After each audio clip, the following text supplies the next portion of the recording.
Can you hear me? Yes, sir. Why? What? There we go. Oh my gosh, what is happening? There. A little rough. Yep. Well, there's no viewers right now, so that's good. All right, everybody. Welcome back to the Eye of Stone podcast. It has been a minute. I'm Anderson Miller. It's my co-host Dimitri Ray, and we got some rust to work off, my friend. That we do. It's so weird to think we were doing this routinely for months, and Right.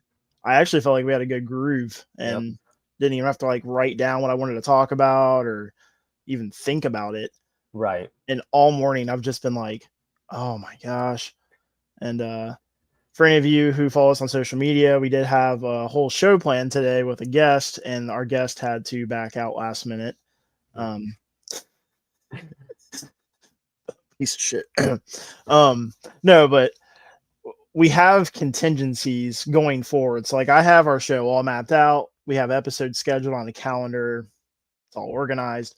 But the problem is those contingencies we also have to prepare for. So like I didn't have a plan B for our first show.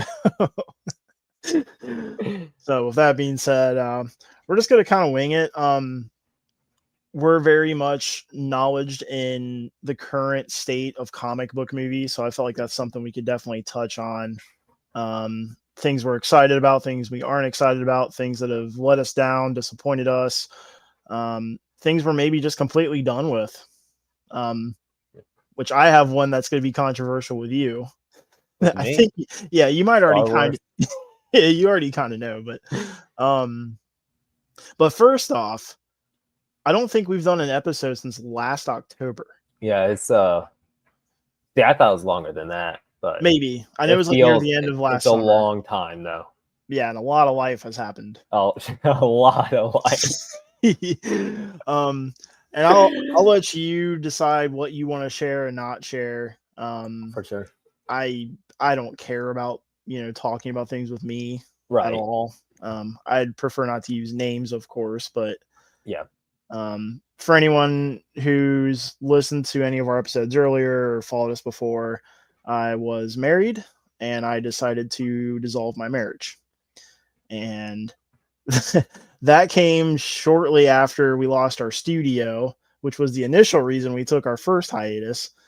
And then, needless to say, since I kind of am the host of this and make all the edits and stuff, that was a big life change for me. So that put another pause on us doing this podcast, unfortunately. And I don't know if I've ever said this to you, Dima, but I am sorry for that. No, Because I hate when life decisions, even if they're good for me, right. affect what we do as a group. Yeah, I mean that something like that though. That's way more than understanding. So yeah, and I mean we always have Jordan to make sure I never forget what I did because he takes everything personally. So yeah, so that's been a big life change for me, and all I have to say on that is mental health is very important, and if you ever put anything else before that, you are doomed. Yep. So I put my mental health first, and I have been in a great place ever since. Yeah, that's definitely something that we as a podcast or what we're trying to build and everything like that. That's something that we're very passionate about. We've talked about mental health so many times over the past few years. Like that's such a huge thing for us, and especially when it comes to like talking about it, making sure at the end of the day, as long as you're squared away with what's going on in your head and where you're at emotionally, for spiritually in a sense, whether that's one way or another for whoever, and physically. So that's a huge thing. Huge. It is. And also having people in your life that support that. Right. Which, as much as we joke, Jordan, Cody, and you have been a big part of that for me. So I'm forever grateful for that. And then, of course, my current girlfriend and her family, and then my family, which really surprised me. I love my family to death, but I was really surprised by the support I got just all around, and it was nice. Because what's weird is like, and I'm sure a lot of people can relate to this.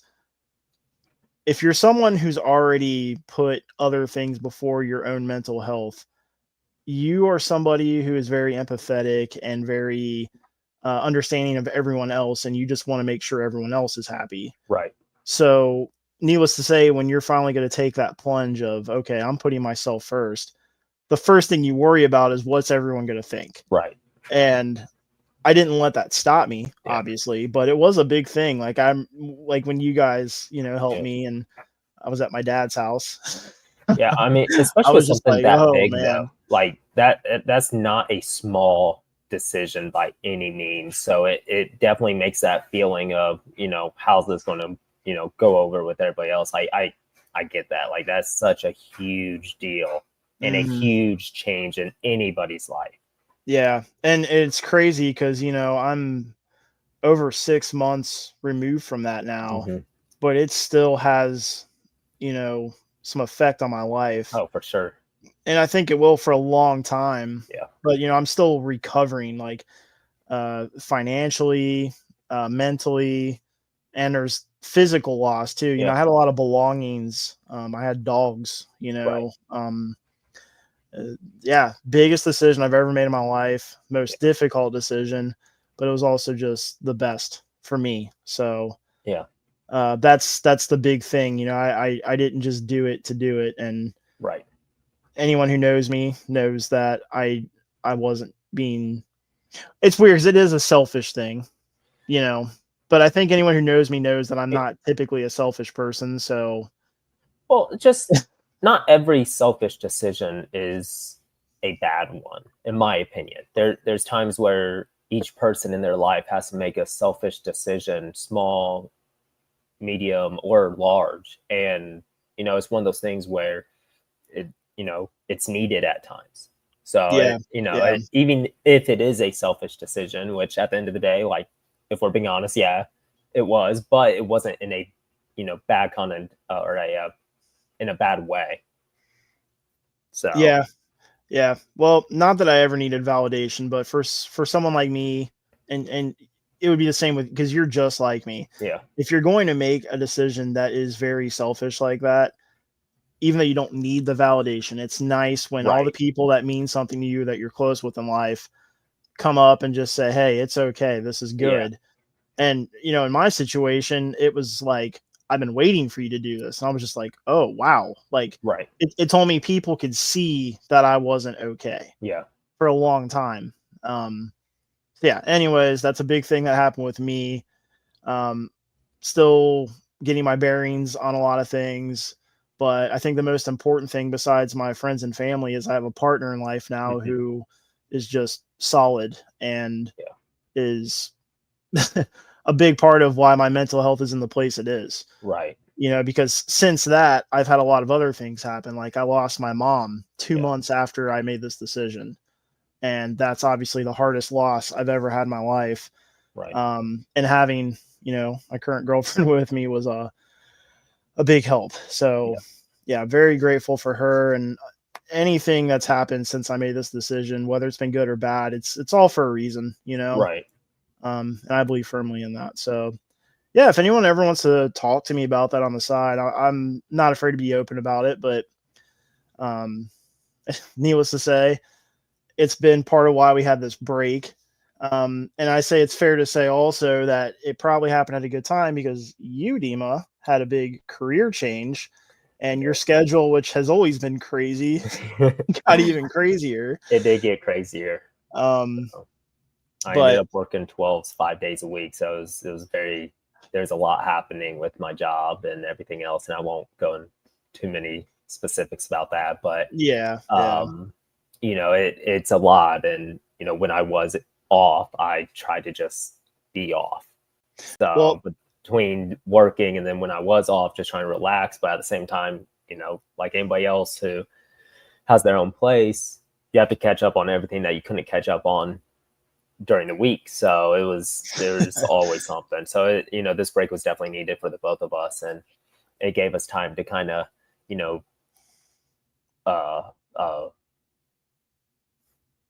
improve on different things and kind of really make it the way we want. Got to sit back and really talk things through. I know you and I have definitely had conversations where we would we would just discuss like how we want to lay things out with the podcast, stuff like that. So it, yeah, we were off and it kind of sucked, but at the same time, it was beneficial all the way around. So yeah.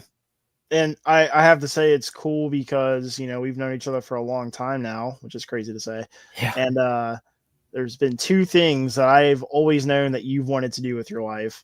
And now you're doing one of them. So it's right. really cool. And you're definitely going to do the other one, but it's taking a little more time. a little longer than we would hope. But, we'll see once we finish our current movie, which we'll talk about that a little bit later.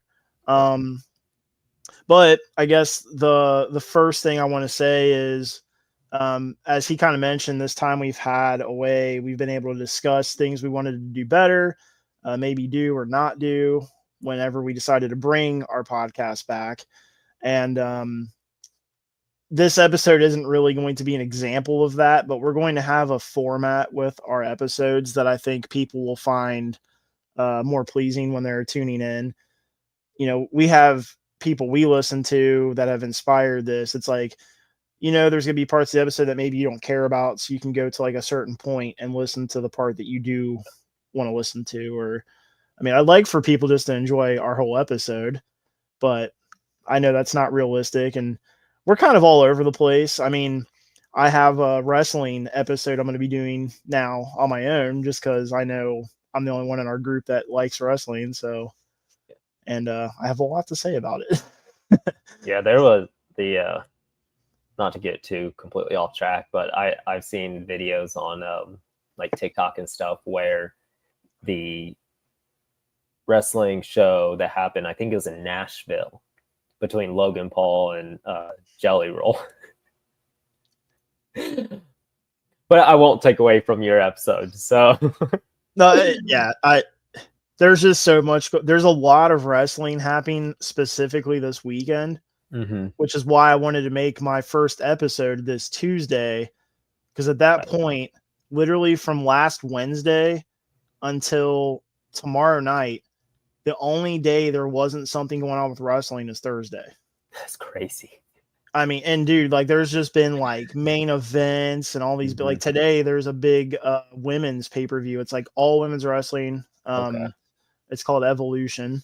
And that's kind of be the last big thing that happens this weekend. Right. But yesterday you had one company that had like their big WrestleMania, and then WWE had their Saturday night's main event, which was I'll save my thoughts for my episode, but yeah, and then it's been a lot. It's almost too much.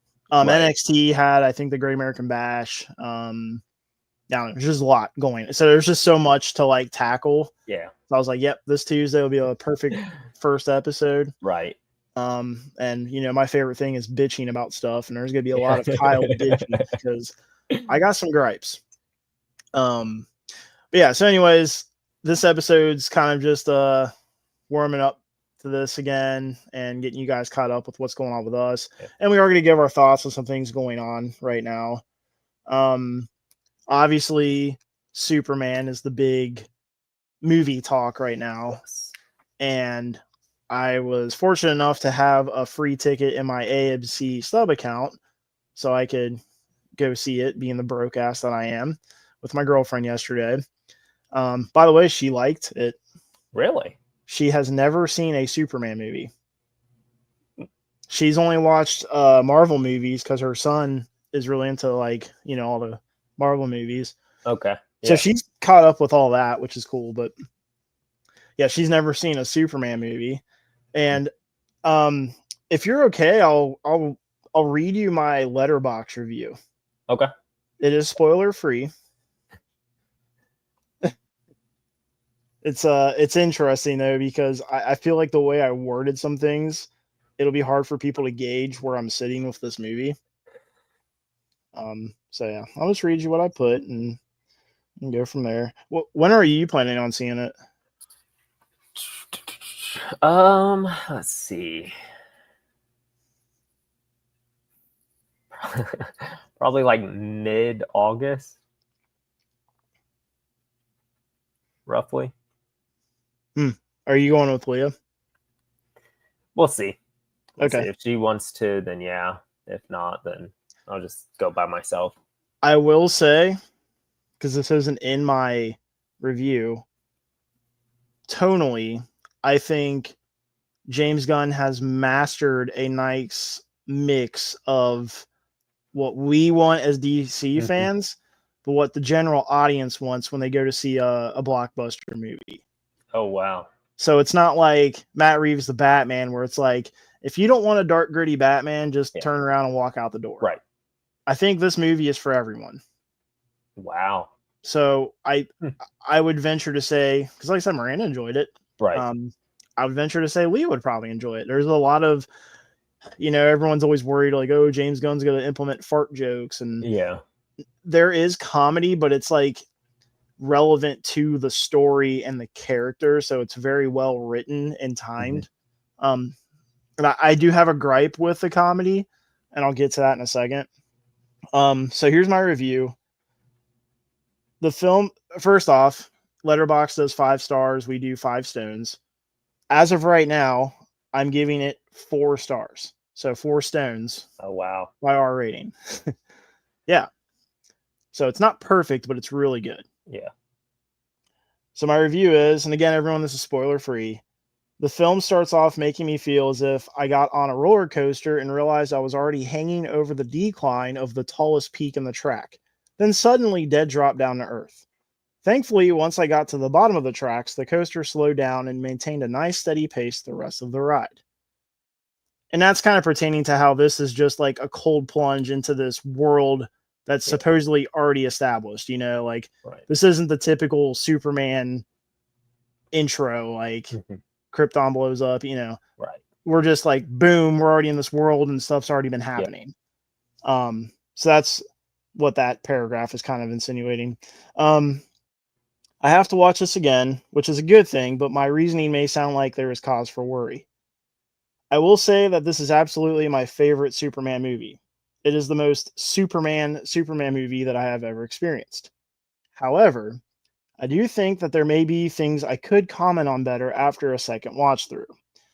Seeing this movie for the first time is like seeing the ocean for the first time. It's big and beautiful, and just seeing it is exciting. I do have to wonder, though, if I will have the same feelings I have now after the oohs and ahs wear off. I know the temperature, and I know how deep the water is. Now I need to know if there's anything else in the water, or if it's truly just a lot of water reflecting the sky above that has been there for a long time. You may be able to read between the lines of my absurd analogies, but I'm trying to really play it safe until I watch the film again. Main takeaways. I dislike the pacing in the first 10 to 15 minutes. Krypto is amazing. Hawkgirl, in my opinion, offers little to nothing to the plot. Lex Luthor is truly evil. Oh, wow. You will like Lex Luthor, Dima. Mr. Fantastic needs his own film or series. Amazing. You're not ready. David Cornsweet is Superman, although I'm not sold on his Clark Kent yet. And then I am very much ready for Supergirl, because that's the next, and I'm assuming tonally it'll be kind of similar to this, even though it's a different director. But yeah, so that's my thoughts on it. Yeah, I'm excited to see it. Just from watching the trailers, it looks like there's a lot happening in one movie. Yeah, and I'm gonna just say it. I had it in my review and I removed it. When the movie started, I got nervous because I was like, "Oh wow, oh wow, oh," and I didn't have time to process. Yeah, and I felt anxious. Like I felt like I wanted to hit the brakes on the vehicle, but there was no brake there. But do you think was that intentional? Did he? Yeah, yes, and does he want the audience to be like, "Oh shit, I need to slow this down, but I can't." Yes, because it's hard to talk about it without spoiling anything. But again, the beginning of the film, you're just diving into something that's already been happening. Yeah. So there's all this stuff and characters, and you're just like, whoa. And because of the pacing, you don't and you're like, well, hopefully we revisit that, or we see that person again, because that was way too fast. And And that's kind of what I meant. Like when the roller coaster gets down to the bottom part, it slows down and it stays at that speed the rest of the film. So the comedy, I enjoy all the comedy, which is crazy because I'm not usually a James Gunn comedy fan. Right. The only issue is sometimes the timing. It's like, we learned in Guardians of the Galaxy, he's really good at building like big emotional moments. Right. And he always does this thing where it's like he builds it up and then he's got this balloon and he doesn't know what to do with it. And then he just pops it with a stupid joke. Yeah. And the jokes aren't stupid, but it makes me hate it because it ruined this moment that he just created that I was emotionally invested in. So that happens a few times. It's not a big deal. It's me being very nitpicky. Right. Being very honest with you, I just really enjoyed it, man. Really enjoyed it. Yeah, I'm looking forward to it. I feel like he does a good job at, I mean, again, it's just based off the trailer, but I feel like he does a good job playing Clark, in my opinion, just based off, little snippets we saw. He doesn't portray himself. It looks like he walks different than Superman. He has different style. He's more kind of like hunched over than, straight up and tall. So for me so far, again, trailers, I'm liking what I'm seeing from his Clark Kent. Because even with, Dean Cain, oh man, I'm drawing blank on his name. I see his face. Like early 2000s. Brandon Routh. Yeah. Yep.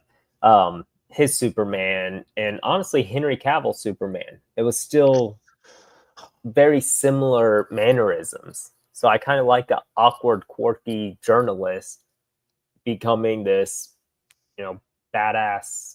And even his voice changes from so you've picked to from Clark to Superman. So like those small little details that he's adding into it are phenomenal and not normal for your typical Superman movies. Yeah. I was gonna ask if you've seen the trailers. I assume you've seen the one with the scene where it's Clark and Lois going back and forth. Yep. So that scene, I won't say where it happens in the movie, but I will say that is one of my favorite scenes in the movie with dialogue. And what's crazy is one of my other favorite scenes features Guy Gardner, which I thought I would not care about at all in this movie with his stupid haircut, and it's played by Nathan Fillion. And I'm like, okay, that's just one of James Gunn's friends that he throws in every movie he makes. Like, I don't care. I honestly thought, well, I don't want to say anything, but I thought things were going to happen that didn't happen with this character, and I was pleasantly surprised. I enjoyed him. I hated him, but you're supposed to. So okay. And actually, he's pretty funny too. His character, I like some of his lines and the way he delivers them. I'm like, okay, I like this guy. Yeah, I believe that Nathan Fillion's very good at delivering certain lines a certain way. Yeah. Well, so what I was going to say is that scene, even though it is my favorite with dialogue, that's also where I really learned that he mastered the flipping of the switch with being Superman and Clark Kent. Oh, wow. Because it's so cool and smooth. And I don't even want to say what's happening, but the way it happens in the movie, it's like so smooth and seamless. It's not a scene cut. Yeah. It's literally him showing off like, here's my Clark Kent and here's my Superman. It's just like, oh. So when I said I'm not sold on Clark Kent yet, it's the same gripe I had with the Batman. And it's funny because this movie is a Superman movie, and I love that because I don't feel like I rewatched Man of Steel and I rewatched Superman Returns, and you don't see a lot of Superman. It's a lot of Clark Kent. Okay. Yeah. In both films. This movie, you're almost like it's almost just Superman all the time. Holy shit. So cool. Yeah. But with that being said, you don't get a lot of Clark Kent. So I like what I saw, but I'm not sold on it yet because I need to see more. And maybe my second watch through, when like I said, when all the oohs and ahs are cleared out of my head, I'll be able to appreciate the bits of Clark Kent you get. But right now I'm just like, he is definitely Superman. Like he he captures everything people gripe about this person not having or this person had. He has it all. He is Superman. That's awesome. That's really good to hear. What's crazy for me, and I've seen people online saying this, I was thinking within the first 15 minutes, this is perfect casting on par with Robert Downey Jr. as Iron Man. Oh shit. I really believe that. Like, it's like this dude was born to play this character. Yeah. He just captures a lot of the presentation of Superman, like in comics and stuff. He just has it. I don't even know how to describe it, but that's awesome. It looks like he was ripped out of the pages of comic books and he was meant to be Superman. So good. Yeah. Yeah, I'm looking forward to it for sure. There are 2 end credit scenes. Okay. Like a mid credit and end credit, definitely cool, you know. Setting up the future films. Do you want me to answer that? I mean, a yes or no type. No. Well, interesting. One maybe. I'm kind of hoping that's what it was leaning toward, but it's hard. But here's the thing: the whole movie is setting up future films. Gotcha. Okay. Right, because you already know the Justice Gang is in this. Yeah.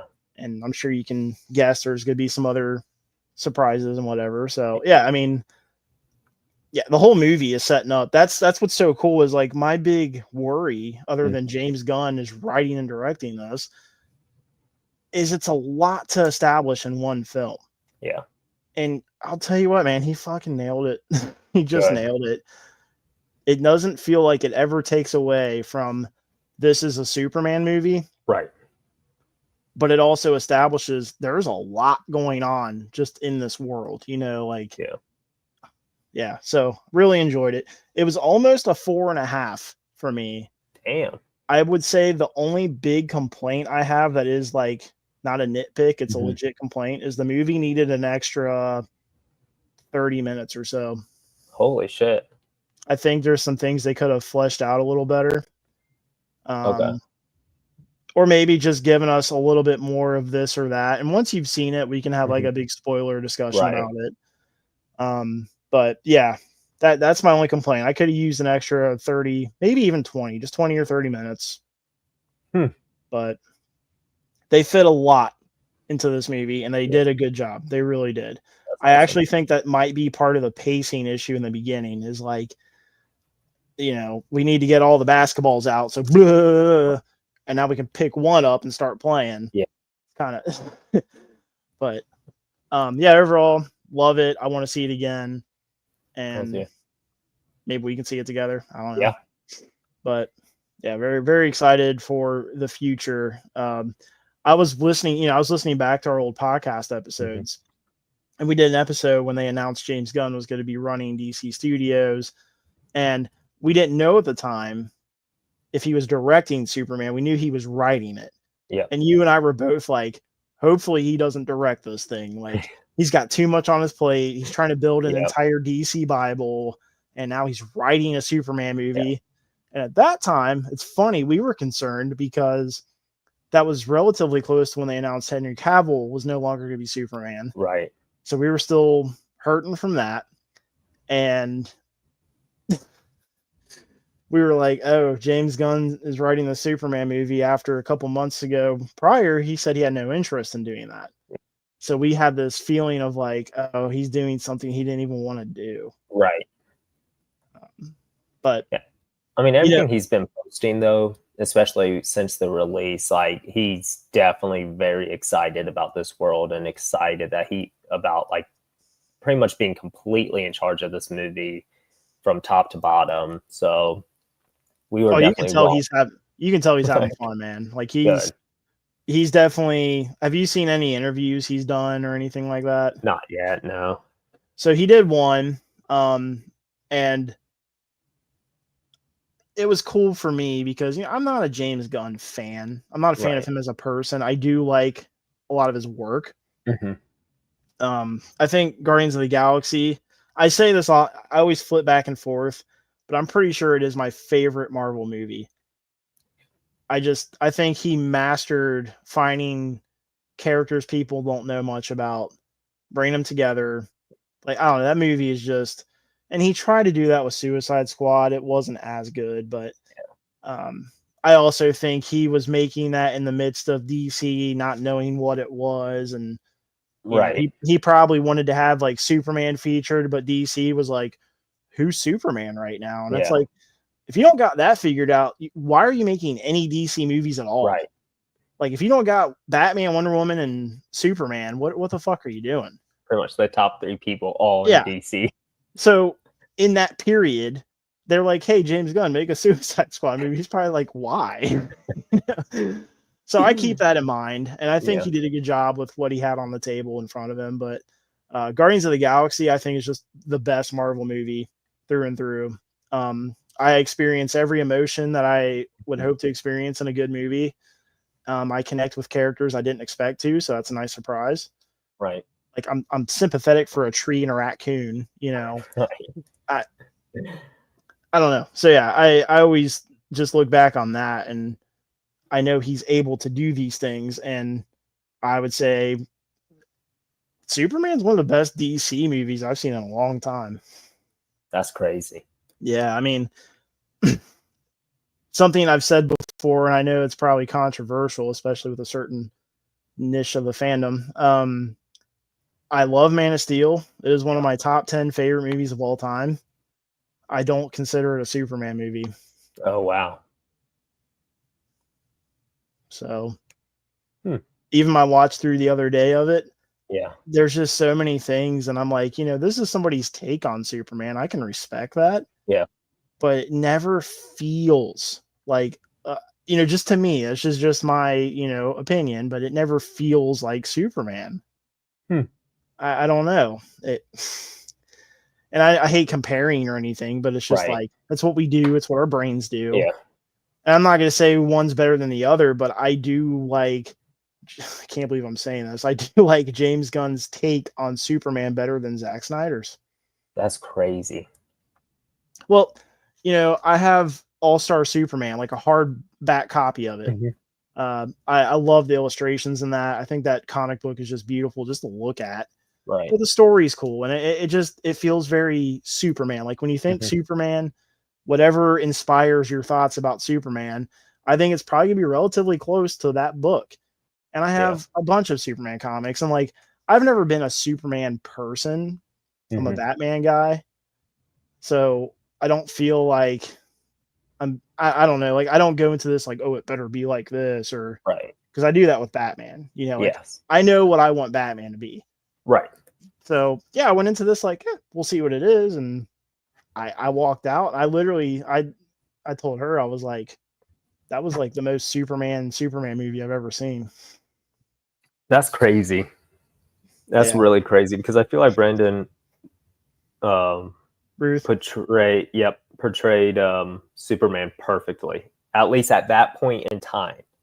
He did. But like I said, I rewatched it, and I don't know. Sorry, go ahead. I didn't mean to interrupt you. No, you're good. I mean, he has some big shoes to fill after both of the Reeves, Dean Cain, like the OG Supermans.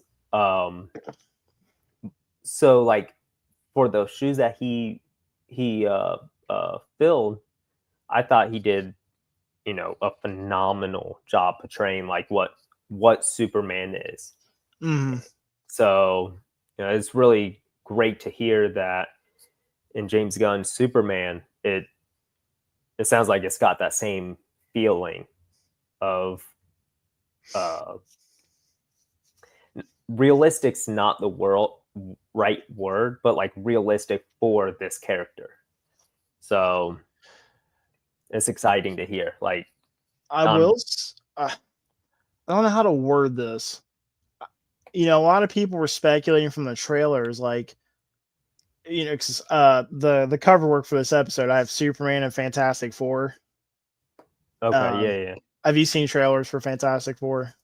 I have. I don't think I'm sold on it just yet. I'm not either, and we're gonna talk about Marvel in general. It's not on par with Star Wars for me yet, but it's getting there. It's getting there. And I think they know that. Yeah. But we'll get into that. We'll get into that. But when you look at the world, you can tell they're trying to do something different. Like it looks like it's not modern day. And then when you really pay attention to like the technology and stuff, it almost seems like it's just another reality. And you know, Marvel's real big on like the split Right. So I'm pretty sure they've confirmed, and if they haven't, it's pretty obvious to pick up. Like this isn't the main timeline of the MCU that we've been in. Yeah. But there's probably going to be some goofiness that gets them there. Or, who knows? A lot of people were wondering that with Superman. You know, is he in this different dimension, or is James Gunn doing a thing where like it's literally like the cartoons where Metropolis is like, oh, and Gotham's like, and, you know, like, so probably. And I think that is now after I've seen the movie, and that's what I was gonna say. I expected this movie was gonna be like kind of futuristic looking with like maybe older looking cars and maybe older looking technology, like a blend like that. Right. No, it's literally set in modern day. Wow. You know, like there's iPhones and social media is like a big thing. And wow. Yeah. That's surprising. It was, and I actually like that. I think it's pretty cool. Yeah. And that's not really a spoiler if you pay attention to the trailers. Yeah. Because I kind of thought like, oh, I didn't know this was the case, but I went back and looked through the trailers and like, yeah, like there's literally iPhones and people typing on MacBooks, and I'll have to go back and double check that then. But I don't remember that at all. Well, it's cool because aesthetically, the city looks like it's not otherworldly, but just like from a different time. Like, okay, I would say more futuristic, honestly. But you know, if you watch Superman the animated series, like it had that look. Yeah, like, it did. And you can tell watching this, he is heavily inspired by Superman the animated series. Yeah. So, but anyways, so yeah, I was pleasantly surprised by that, and it kind of makes, I don't want to say it makes me like the movie more, but it just feels more like you were saying, kind of more real. Like, I don't know, it's weird because obviously you can connect to it a lot better and a lot easier when it's mimicking what your reality is. I mean, everybody has iPhones or, you know, Galaxies or whatever, but like iPhones are in the top 2 phones probably in the world. So everybody's got, I'm saying that very loosely, everybody's got iPhones, everybody has Apple products. So in order to bring in people who can understand what they're doing with the electronics versus people who's never seen a you know, flip phone, which is crazy to say. Yeah. But people that may never have seen a flip phone or one of those, I forget what it's called, but the one where you dial it by spinning the thing. My grandma and grandpa used to have one of those back in the day. So that was my first home phone. Right. So, you know, stuff like that. The younger generation may lose focus on like what's actually happened, trying to figure out what they're using. So in order to keep them focused on the movie and on where it's going and stuff like that, you have to use 21st century electronics in order to make them, again, to keep that focus versus getting distracted with that doesn't look anything like a phone. What are they using type deal. So, you know, I think it was the right choice in any movie nowadays. I think you have to have the, you know, 21st century, or, I mean, obviously if it's futuristic and you're using like, you know, some futuristic like phone or whatever, like that's a different story. But, you know, when it's based in kind of worldly and grounded, you've got to use the 21st century electronics to keep everybody focused. Yeah. That's the thing. It's like you're introducing us to this world that's already established and very saturated with all these characters we're familiar with from comic books and etc. Right. And then on top of that, the main character is just he's already larger than life, right? Like Superman is just he's from another planet. He can do all these things that we wish we could do. Honestly. And he's also just so kind. Yep. And he's not, he's humbled. He's not like, Yes. I'm better than you. Yeah. So it's just a lot to process. And then having something you can relate to as small as technology, it kind of helps. Yep. Like you see somebody getting out an iPhone 14 and it's like, oh, I have that. Right. Cool. I could be in this world, like it. And then you talk about, social media and hashtags, and there's, other things like that are referenced. And it's just like, oh, we do that every day. And it helps. Yeah. I will say, this one of the standouts for me that, I should have put this in my review. I forgot Jimmy Olsen. I really like that actor. He plays such an awkward person so well. Well, he does dude, like his Jimmy Olsen is like perfect. I don't know. Sidebar. So I watched something. It was an interview he was in. I saw it on TikTok the other day. And when he originally sent out a saying like, yeah, I want to audition for this. Here's my, in order to get the audition, you sometimes have to send in an audition tape to get to the next part. Well, he did that. He thought he was auditioning for the Superman role. And he's like, it doesn't make sense to me, but James Gunn is going out of the box on this one, so who knows? And he's like, he was talking to the guy interviewing him, and he's like, yeah, so my agent calls me, or I'm on a phone call with my agents, and they're like, yeah, so he wants you to come in for an audition. He goes, for Superman? And they're like, what? No, why would you think that? And he's like, I don't know. And so that's kind of how he got his role, but it was kind of funny to hear that he originally thought he was going to be auditioning for Superman versus Jimmy. Well, Nicholas Hoult did audition for Superman. Really? And I guess he was pretty close to getting it, or at least being considered.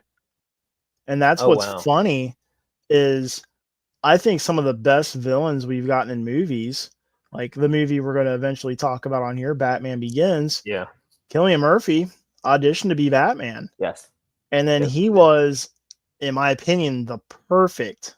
Yes. Perfect. I mean, his Scarecrow is so awesome, man.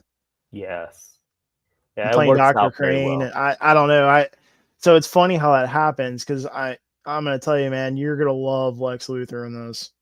I'm excited. We've needed, like, even in Brandon's Superman, Lex Luthor, yeah, he was a bad guy. They made it prominent. But even then, he didn't feel like a menace to society. And that's what we need from a Lex Luthor. Lex Luthor is a bad guy. He's a terrible human being. He only cares about himself. He only cares about power and money. So power in the sense of being over people, but also in the, like Superman power type deal. That's all he cares about. So hearing that that's what we're getting with this Lex Luthor is exciting. Yeah, I can't say too much, but it's just like exactly, Jesse Eisenberg's Lex Luthor, I don't think got the proper, because that's the thing with Zack Snyder, and that's why I hate being critical of Man of Steel. Mm-hmm. He's a slow burn, man. Like he has long-term storytelling plan when he's given a project. So like he doesn't just look at a 2.5 hour window and think, okay, I got to like give a full arc within this window. No, you're going to get the beginning of the arc. Yes. And that's not for everybody. And I understand that because it's honestly not for me. I've just learned that that's how he does it. Right. And if I'm patient over 6 or 7 years, I'll probably get a full arc. But yeah, the Jesse Eisenberg Lex was just, I don't know, man. Jesse's very good at playing that highly intelligent character. He is. He is phenomenal when it comes to that. I feel like that's his character in almost anything he's in. Have you seen Social Network? Yeah, that's the main one I was thinking about. Him as wow. What's his face from Facebook? Mark Zuckerberg. I knew you were gonna remember it.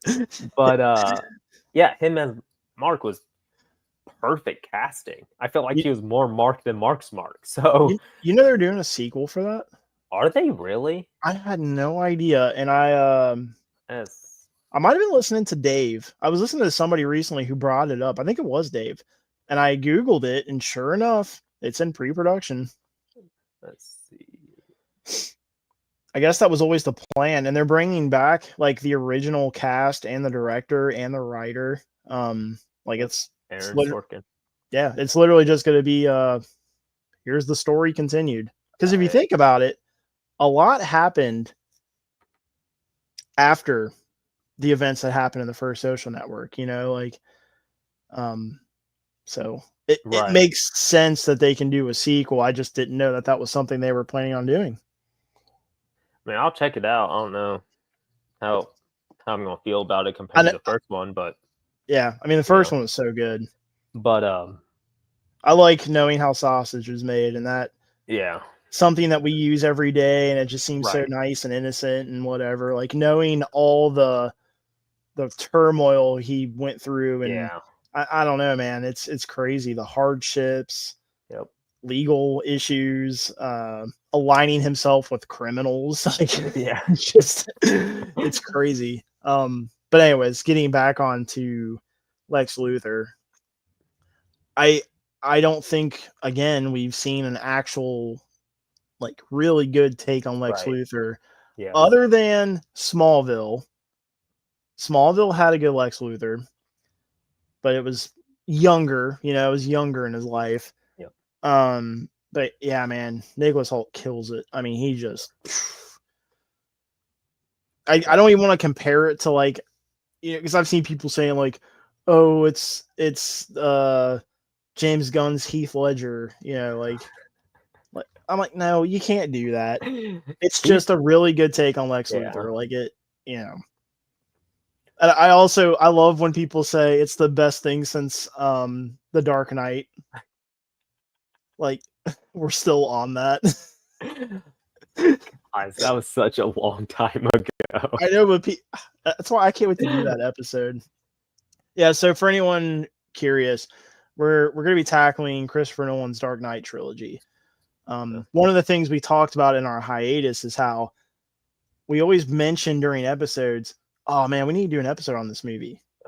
And then we don't. So I've made a list. We have a list of movies, and we're going to be finally tackling these movies that we've talked about doing and we don't do. And we have a special guest for each one. So here's what's cool about that. I haven't told you.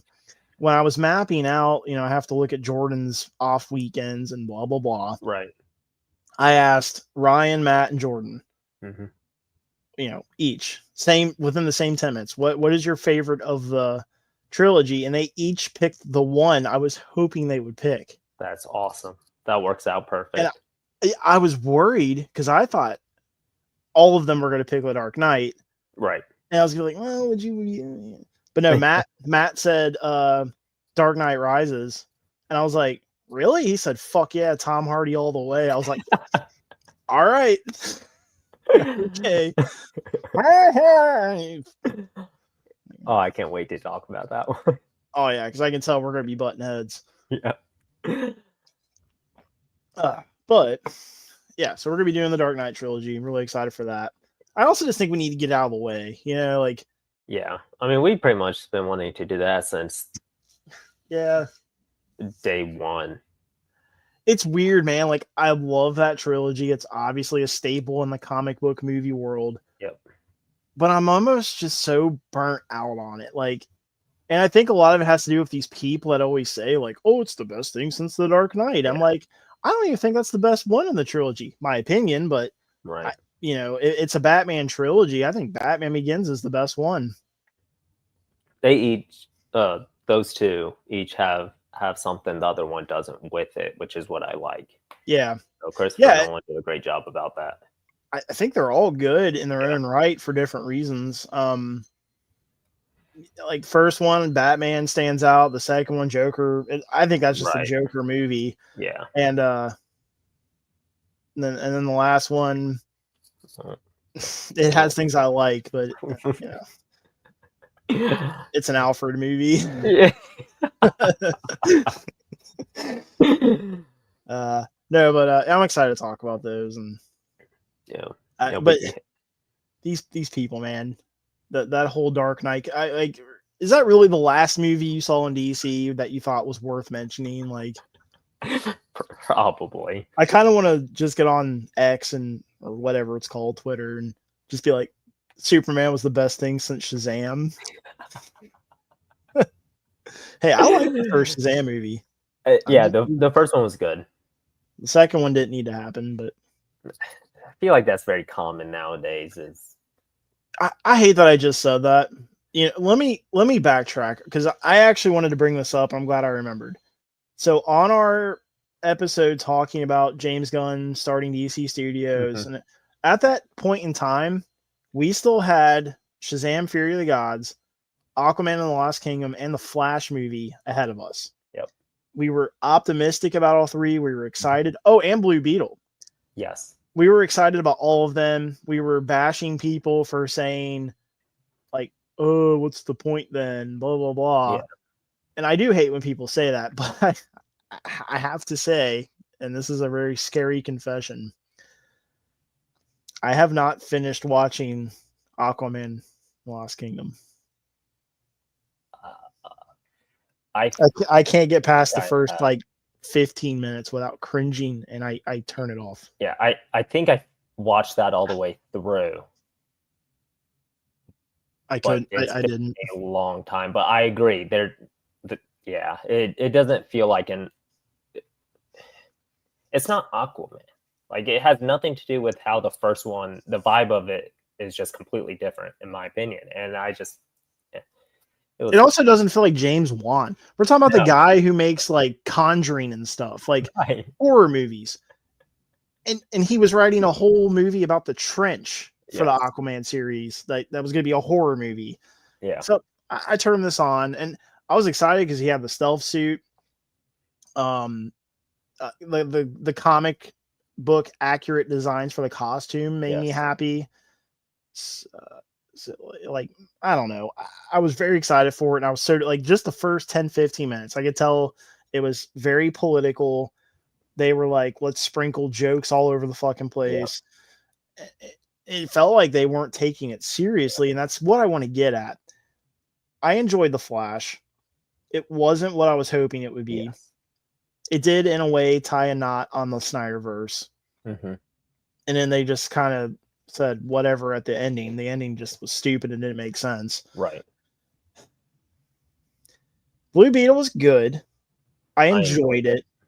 I would say out of the ones I was excited for, I liked it the best. Yeah. Shazam! Fury of the Gods. I'm just gonna say it. I don't know why that movie needed to happen. It and Aquaman, I feel like they're like, okay, here's the Flash.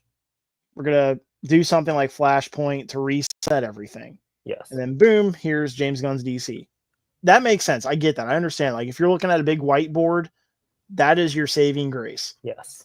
Anything that's coming before that, I feel like they just said, let's just have fun with it and save some money on the budget. Right. That's how I felt watching Shazam! Fury of the Gods. And it sucks because it had potential. Yeah. I think the costume redesigns were stupid. I don't know why those needed to happen. And the story was just very And they took all of the fun out of the first one, because the fun was the kids, right? Like, you have the kids, and so they were, I don't know. Yeah, it just wasn't the same. I think it was just this is it for this, so let's just have fun with it. Yeah, it felt like they weren't even trying. Yeah, I agree with that. And Blue Beetle, thankfully, was already kind of its own thing. It doesn't connect to anything else, so it was good for what it is. Yes. I enjoyed it. And then Flash was just, so I don't know. It's weird to look at where we were at then. And I think it's just because as DC movie fans, we were trained to be optimistic and hopeful that we're not going to get a bunch of bullshit. Right. And we did. I'm just gonna say it. We did. And to the people that were saying, "What's the point?" and blah blah blah, I understand where you were coming from now, because I didn't expect this, but I think the studio had that view too. Yep. Like, oh, we got James Gunn and Peter Safran building this DC Bible. Like, what's the point of these movies? Yeah. So, which they stopped caring. Oh, yeah. Long before that anyway. I don't care what he says. Jason Momoa knew back then he was going to be Lobo. Yes. He knew. 100%. Yeah. He knew, and he didn't give a fuck in that Aquaman scene. He just did not care. No. And that's the other thing I hate is in Zack Snyder's Justice League, he's so like serious and like hates the world and like hates his connection to Atlantis. You know, like he's just a alcoholic, hateful dude. Right. And he kind of gets a little hope put in him from the group, you know, the Justice League. But you go from that to woohoo and taking selfies at the bar, and it's just like, dude, okay. And they totally nerfed his brother. Yeah. King Orm, like, dude, he was a great villain in the first Aquaman, and then you turn it into a buddy cop comedy, essentially. Right. Like, I don't know. It didn't work for me. No. That's where I turn it off. Like, he comes into the picture, and I'm just like, what is this, dude? So, yeah. Anyways, I stand on something I did say in that episode. I thought, and it was controversial then, because a lot of people were saying this, I thought the reset needed to happen. Like, you know, James Gunn coming in and saying, hey, I'm rebooting. Yes. Well, he said a soft reboot. And I think that's just because he's bringing in his Peacemaker.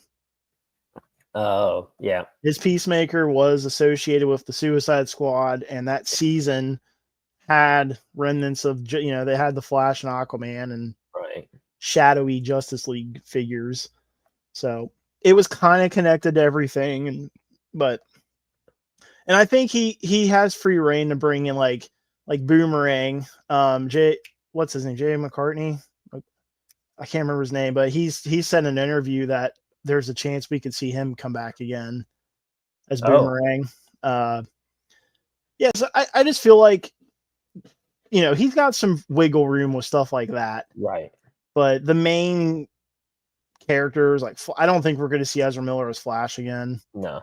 I really There's don't. rumors saying that Grant Gust is going to be James Gunn's Flash. Yes. And I like him as Flash. Yeah. I always have. He is the best Flash. Yep. He's awkward. He's quirky. But at the same time, he's still that. He's not too awkward and quirky. Like, he has a very good balance with his Flash and Barry Allen. And you see that a lot in the CW's Flash, and especially in the first season. Before he got his powers, he was just always like never on time, always dropping shit, like, you know, just awkward. And then once he becomes Flash, he's still awkward, but now he's this guy who's the fastest man alive. And, you know, I think CW did a very good job with that until the later seasons. That is the key with Flash. And a lot of people act like you can just treat him like any other comic book character. But I read a lot of Flash comics as a kid, and I'm just going to tell you, like, there's no difference tonally in him being the Flash or being Barry Allen. Yeah. It's just Barry Allen wearing a costume so people don't recognize him. Right. He is the same person through and through. So the important part of his character is Barry Allen. Ezra Miller just never nailed that for me. It felt like Ezra Miller trying to be Barry Allen. It's not like now, like, I look at David Cornsweet and I'm like, that's fucking Superman. Or I look at Robert Pattinson, I'm like, that's Batman. Like, Robert Downey Jr., that's Iron Man. Like, it just wasn't a good casting, in my opinion. Right. And I'm not a big fan of Ezra Miller anyway, so he has sorry, they have rules they've done that I like. Yeah. Appreciate. We need to talk about Kevin as we got comments. We need to talk about Kevin as like a masterpiece, in my opinion. But you remember that one where he's like an evil baby from birth and hates his mom, and then he ends up like shooting up his school with a bow and arrow. Oh yeah. Because I remember like when you and I first started talking about movies, and you told me you hadn't seen that. I was like, what? Yeah. I knew you would love it. Like, it's such a dark, kind of weird movie, but it's good. That was a very crazy movie. Yeah. But anyways, so I guess, is there anything you want to talk about with DC or things that are coming that you're excited about before we transition?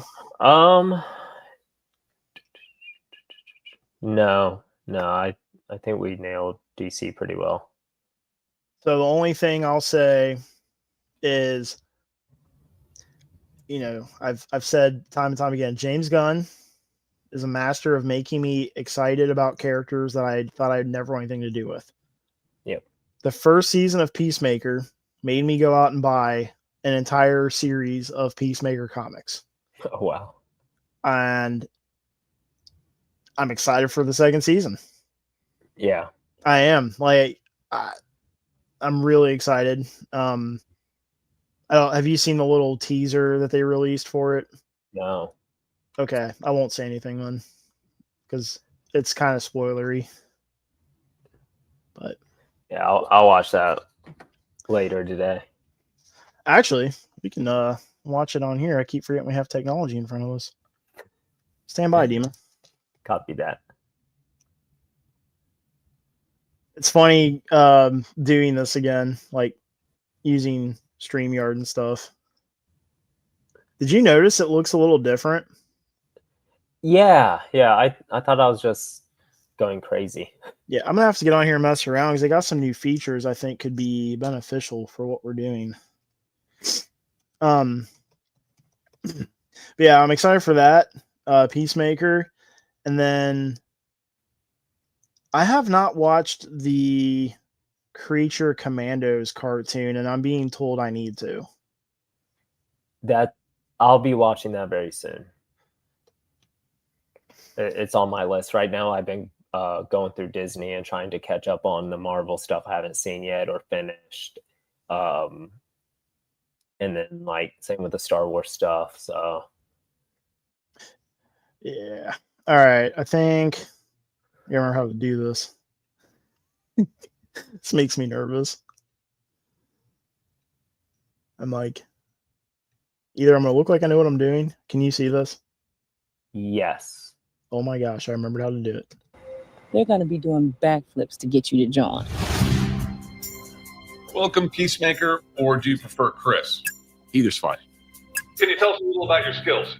I'm considered the finest marksman in the world. The mic is off. Yeah. I am also proficient in hand-to-hand combat. How many more of these do we have today? Is that popcorn still here? You love popcorn. My butt's getting really big lately, so. I have a variety of helmets. This guy sucks. Excuse me?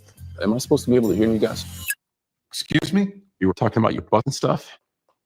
And also you said that I suck. It is not funny. I don't get it. We saved the world. I thought everyone finally treat us like heroes. I don't need anybody else to just forge my own path. You're living in the worst level of Grand Theft Auto. I've come to the conclusion you suffer from a particularly severe form of toxic masculinity. What? Argus has been monitoring Peacemaker ever since Rick Flag Sr. was named director. Oh. You know that I have. Kill this time? Yeah. Bring me Peacemaker. Mexicali, you scan for any anomalies throughout that house. Pony Boy, don't let him out of your sight. Titties, I want you to take the front door. Encino Man, you take the back door. Got it? Yeah, but not the fucking names, dude. You can't just call us that. Where do you think we are? Fucking Berkeley?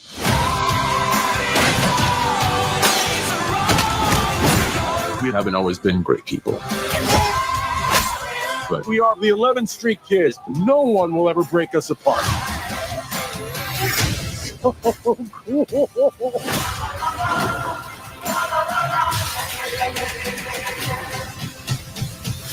You ready for the next adventure, pal? Keep on keeping on.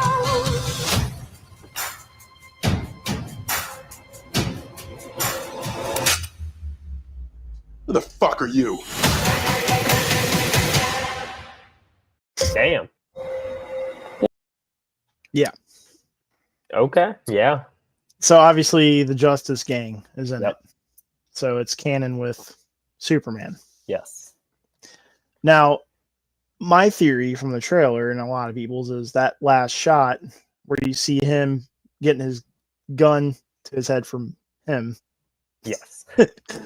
He's entering into the current DC timeline, like the current reality we're in with Corn Sweat Superman and the Justice Gang. Okay. Yeah.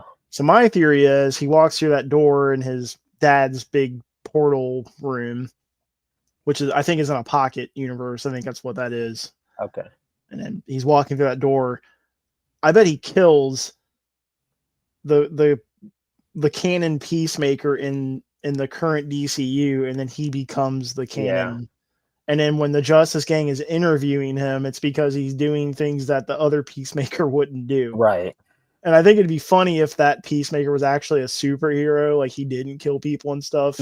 And then the one we're familiar with is just like shooting people in the head, killing children, and so that's kind of what I'm hoping that is. But I don't know. Either way, it's cool that it's all connected now. Like Yes. when we watched Peacemaker before, again, it was what's the point? Right. What's this connected? You know, everything has to be connected. And so now it's like, no, we know it's connected with everything we're seeing. But Creature Commandos is 2. Okay. That's what kind of gives me a little bit of anxiety with this current DCU is cartoons, movies, audiobooks, video games. It's all canon. So it's not like the Marvel Cinematic Universe where if you watch the movies and the miniseries, you're good. Yep. You got to dig into everything. Yes. So I guess I got to give Creature Commandos a try and go from there. I think here's what's interesting. So, you know, the Swamp Thing movie that's coming out is now canon to DCU. It's not just a DC production. Yeah. I thought that was always the game plan with it. Well, in our first finding out of this, when we did that episode, you know, months ago, we thought it was going to be part of the EU. No, what are they calling the movies not connected? I can't remember now. They have a name for that sect of. It's escaped me. But either way, you know, they have like a name for like, so Matt Reeves, the Batman falls under this, Joker falls under it. It's like a category for movies not connected to James Gunn's DCU. Can't remember what, because they even had a logo for it and everything. Well, Elseworld. Thank you. We thought Swamp Thing was going to be an Elseworld story. Like we thought it was going to be another like Joker, like like a standalone story that just focuses on this character, like a character study. But no, now it's canon. Hells yeah. And people are speculating, like, is that going to be how they introduce Batman, like the DCU Batman? That'd be one way to do it. Well, so here's what's crazy is Swamp Thing is in Creature Commandos. Right. And they also have like a flashback or something that shows the first official glimpse of Batman in the DCU.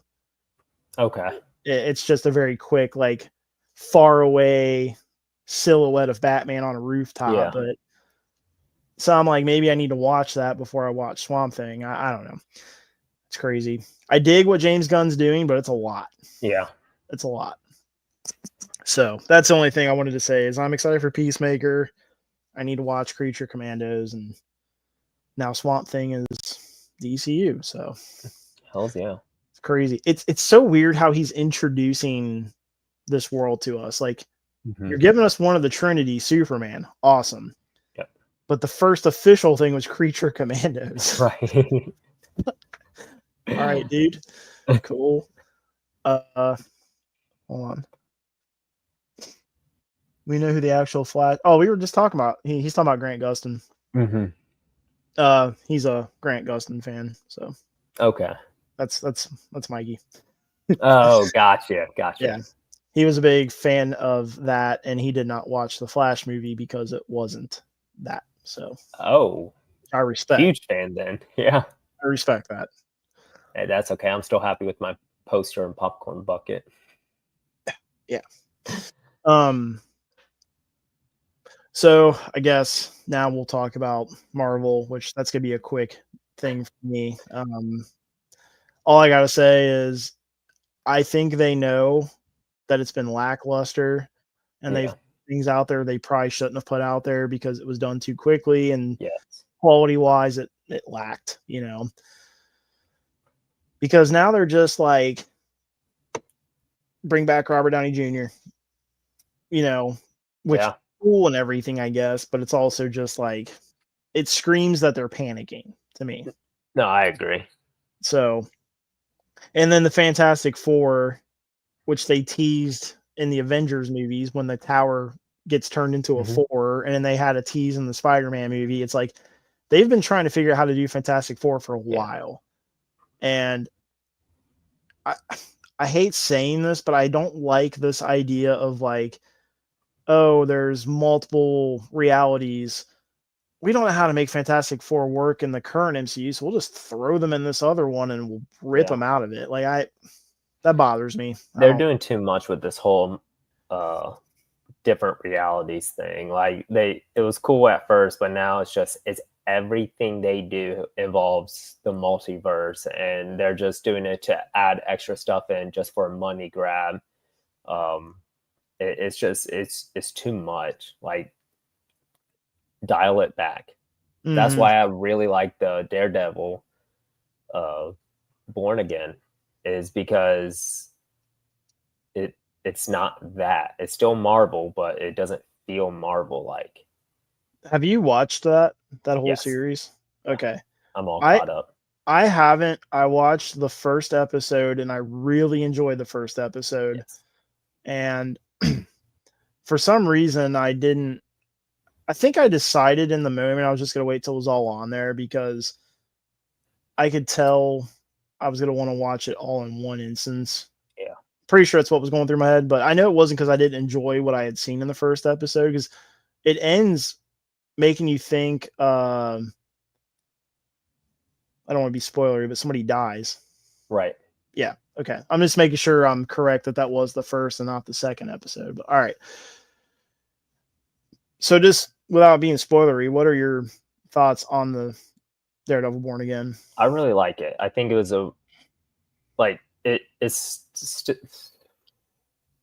it's still tying back to the original series, but it almost feels like its own thing at the same time in a sense. But like it is, but it isn't type of deal. So it does take place after that, but it's, I don't know, it feels different to me. I really like it. I think they're doing a great job with it. You get to see some really cool scenes throughout it. There's one aspect of it where, I was like, oh, that kind of sucks. It ended. And to me, it felt a little quick, but at the same time, like for the most part, though, I'm really enjoying the show. So I'm excited about it. Is there enough connective tissue to the MCU for you, or do you feel like it's still its own thing? Asking because I've seen mixed opinions on that. Yes and no. So overall, I'd say it's still its own thing. But with the way that the MCU is going, they're going to tie it in, I feel like, pretty quickly. But it's not like it's, as of right now, it's not leading up to, almost scratched that, to MCU per se.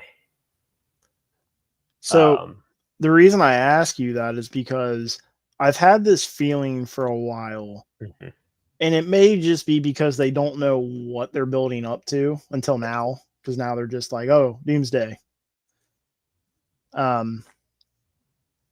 Which I think we had a comment about that. Yeah, Doomsday has to pick up the MCU again. See, I agree with him. It's like they had a big bad they were working up to. He had legal problems in real life. They retconned, and now they're. But it's like they have no confidence. Like when you saw earlier Marvel movies, they knew we're building up to Thanos. Yes. Like, no matter what, this is what we're going towards. And if you look at all the movies we got just leading up to the Avengers movie, it's like they knew, like they were locked in, man. Well, they haven't had that feeling for me. Like I feel like I watch these miniseries or the movies, and you get a weird end credit scene that makes you think something's coming, and then it never pays off. Yeah, I feel like with them, like because they have like phase whatever they're on right now mapped out, but it's like they're doing too much. Yeah. To get there, and they're oversaturating it. Like when with phase 1 and phase 2, I mean, like you said, everything was mapped out to lead up to Thanos, and it was specifically just the movies. I feel like right now what they're doing is they're just trying to cash grab and get any and every little dime they can from it, but it's almost like it's ruining it more than anything else, because you can't, like, at least for me, like I can't figure out what's happening big picture with it. I don't see. I agree with that. I was actually going to say that. But it's like I'm going to bring that up actually. Yeah. They're just doing too much with it. They need to slow down on these TV shows, because when they first started bringing the TV shows in, it was cool because it fit with what was happening in the world. But then they're just like, oh, we need to throw this in and this, then this, and it's all at one time. So it's like, which one do I go to next for it to make sense without jumping this storyline and this timeline to go to this one, when really I should be watching this one before this one? And it's just like they're just doing too much. It's a lot. It's distracting. I think they were overly confident after Endgame. Yep. And they were like, oh, you know what? We can just throw a bunch of stuff at them. They're going to eat it up. Yes. And when we didn't, because we saw very quick, like Miss Marvel and She-Hulk were my first two, like, there's something, and it's not, I'm not hating on them as characters, or even the stories weren't terrible. There was just like lack of quality. Like I remember with She-Hulk specifically, like all the CGI mishaps, and it was just rushed. Yes. And well, you it can felt tell dumb that because like with that one specifically, they had her like going into the TV and stuff like that to like do this. It was weird.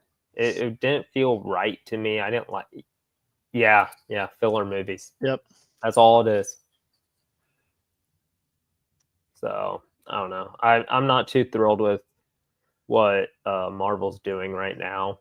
Well, in the past couple of years, we've had, I would say going back 4 years, we've had Doctor Strange, Multiverse of Madness, The Eternals, and something else that they all had like an end credit scene that teased a character. Yes. That's like a big deal, like Thanos' brother. And they don't ever appear again or do anything. Right.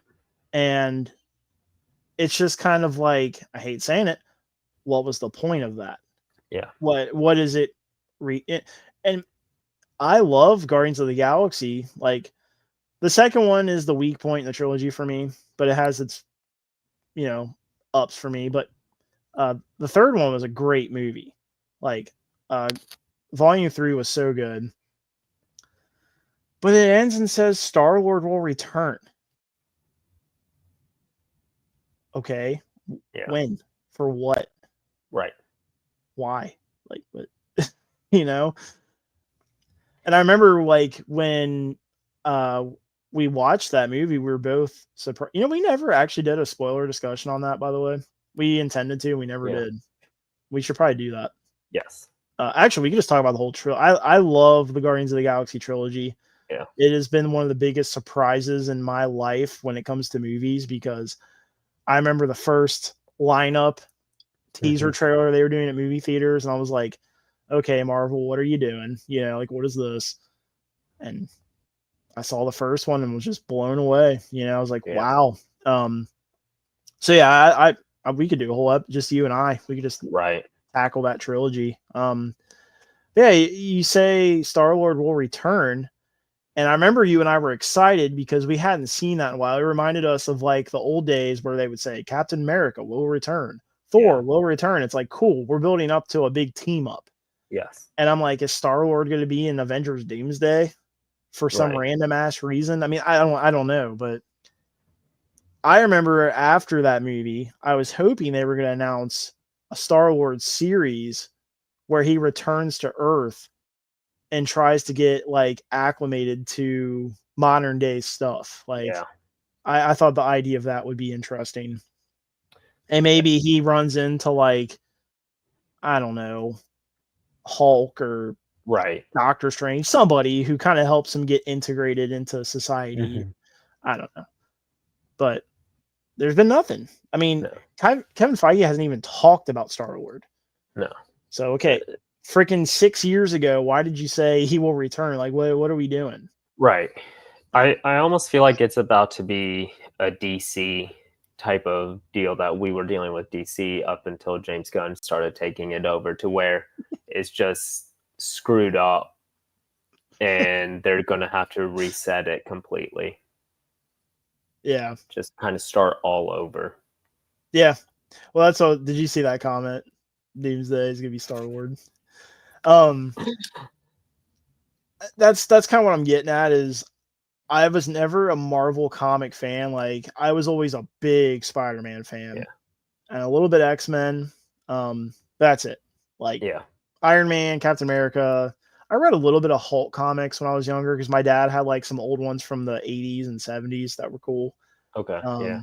But yeah, just Marvel never did it for me overall.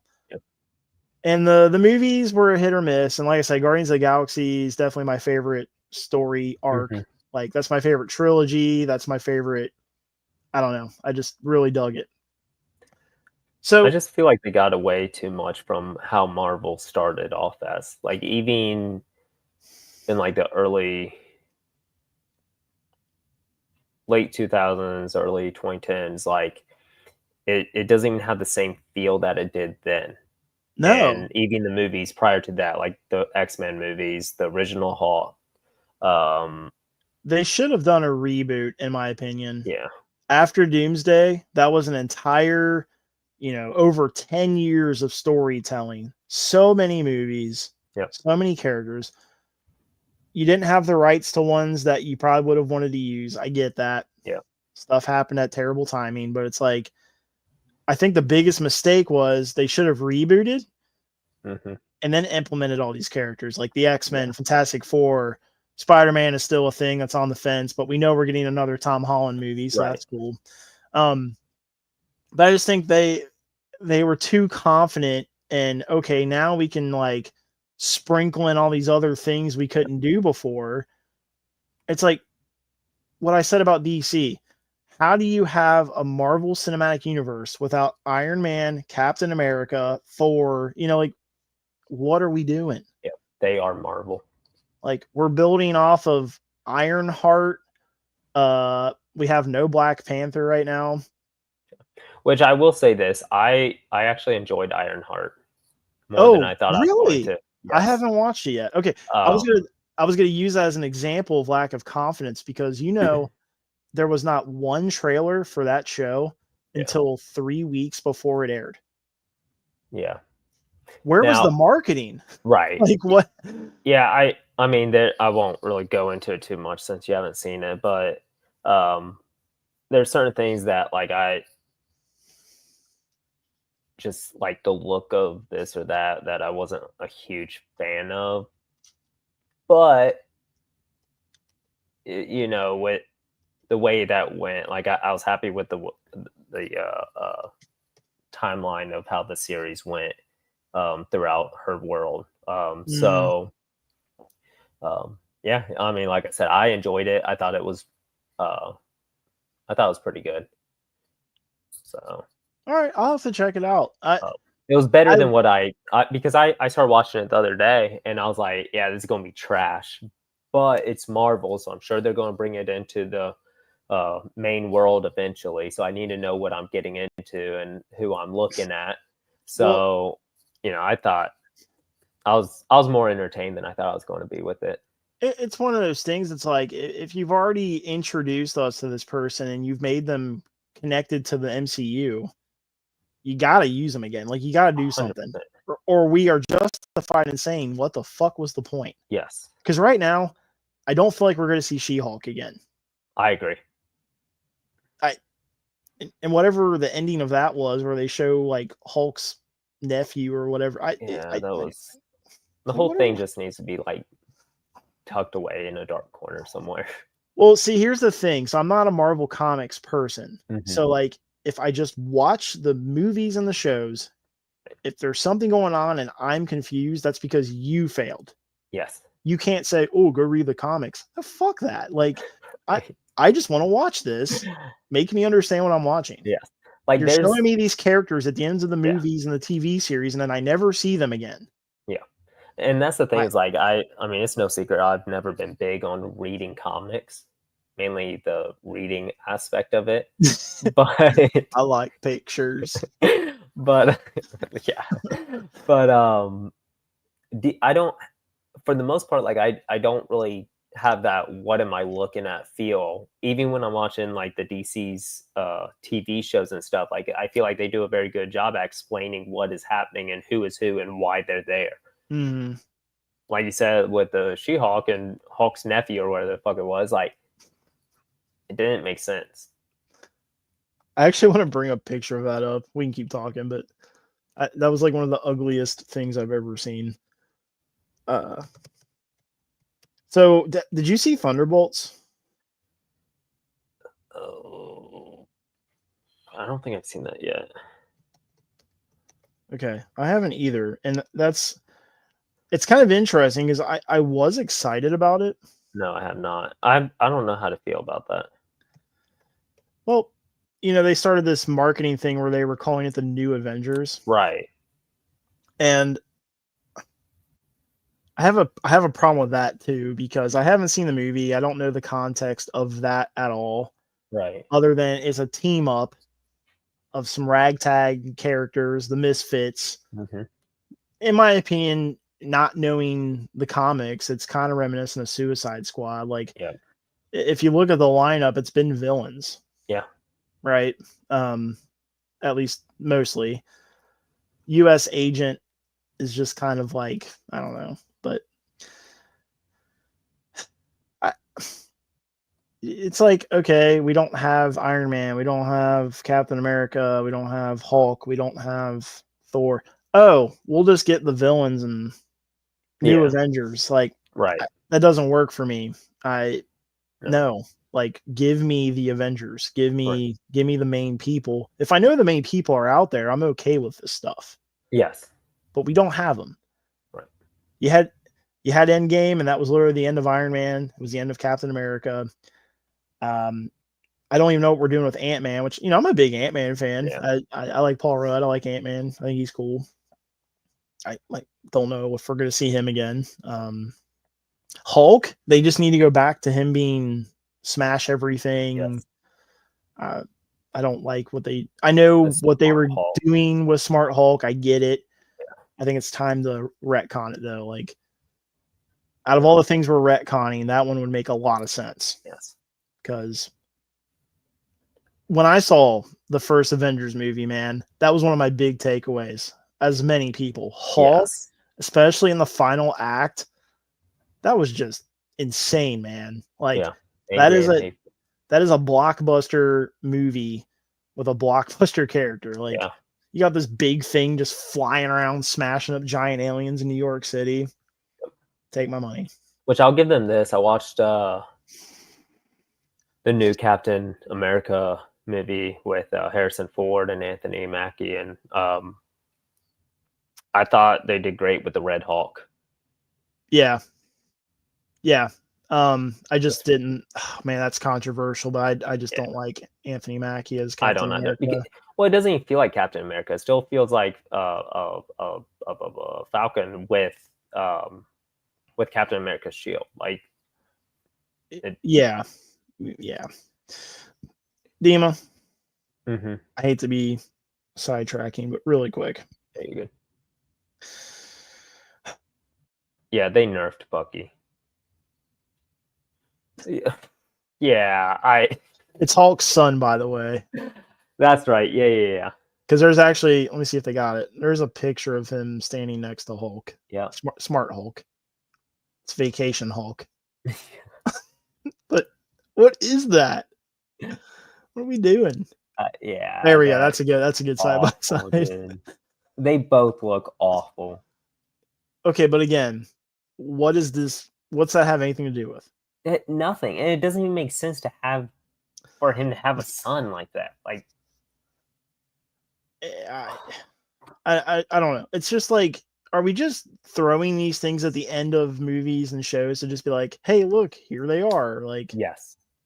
Is that really where we're at with Marvel? Like, we go to a theme park and at the end they're going to shoot off a firework and it's like, hey, that looks like that person. I mean, yes. But that's my gripe. If the content you're giving me doesn't feel like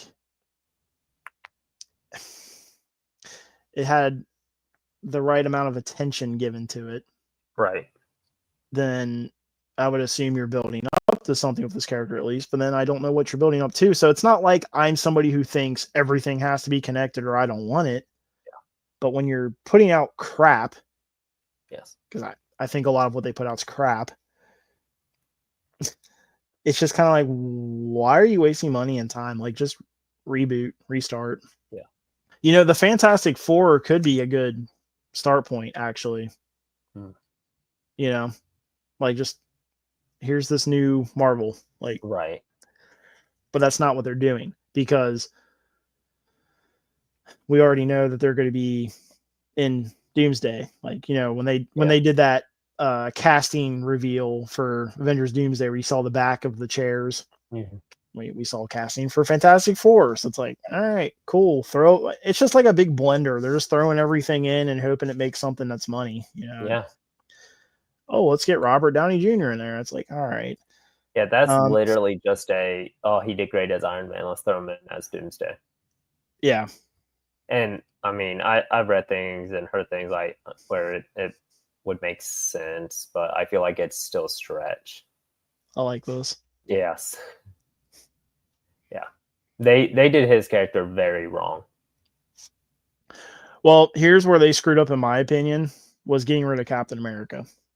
Yes. Chris Evans, still very young, even right now. Like, it's not like he's too old to play Captain America. You're going to have his characters that are relative to his story arc still be prominent in the MCU, but not have him. Right. If you're going to be that bold, you need to give us something good, and you need to do these characters justice, and they're not. I think Captain America shouldn't be a thing right now. Yeah. And that's, you know, that's my issue. It's not the color of his skin. It's not like the costume. It's just, we already have a Captain America established in this cinematic universe. Black Panther, I don't have as big of a problem with as a lot of people do, other than Chadwick Boseman's brother literally said that he wished that Marvel would recast him. So knowing that, I'm just like, it's because he knew it was too soon to do a passing of the mantle the way they did. Because it was. We only got one Black Panther movie. Right. And his little features in the other movies were awesome, but it was just like...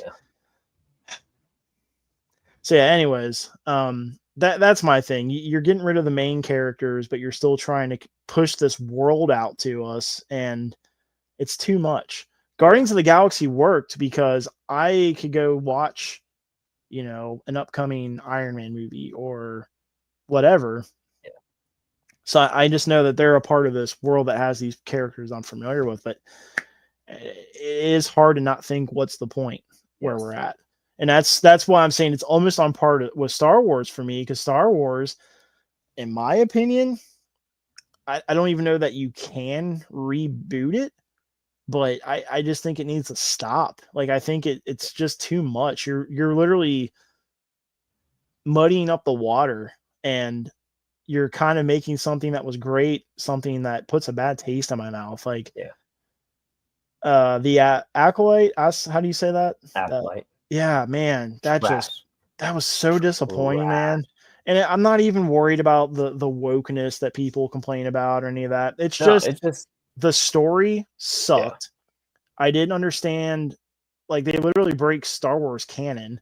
Yeah. And then you're going to give me a character that I've got the book on. Like, I've been like clamoring for. Yeah. You're just going to throw him in there really quick. Right. And it's like, why? Why'd you have to do that to me in a show I can't stand? Yes. Yeah, I thought it was I don't know.